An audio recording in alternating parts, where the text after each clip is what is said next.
Latvenergo jūsu ērtībai piedāvā mobīlo aplikāciju, kas atvieglos ikmēneša elektroenerģijas rādījumu uzskaiti, ļaus pieteikt elektrotīklu bojājumu, nosūtīs jums atgādinājumus, vienkāršos SMS pakalpojumu izmantošanu, kā arī ļaus ērti sazināties, bet par visu pēc kārtas. Vispirms nepieciešams izveidot skaitītāju, kura rādījumus vēlaties fiksēt. Jūs varat ievadīt rādījumus gan par vienu skaitītāju, gan par vairākiem skaitītājiem, gadījumā, ja ir noslēgti vairāki līgumi dažādās adresēs. Jūsu ērtībai rādījumu ievadīšanas brīdī tiks iedegts lukturītis, kas ļaus skaitītāju labi nolasīt arī tumšās vietās.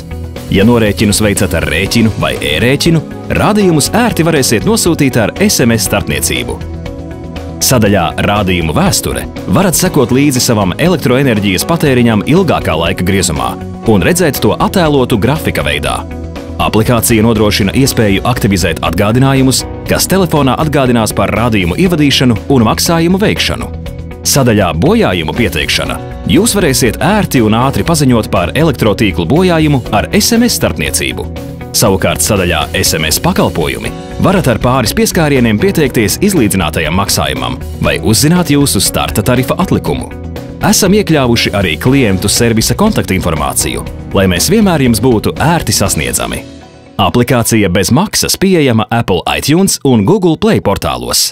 Jūsu Latvenergo!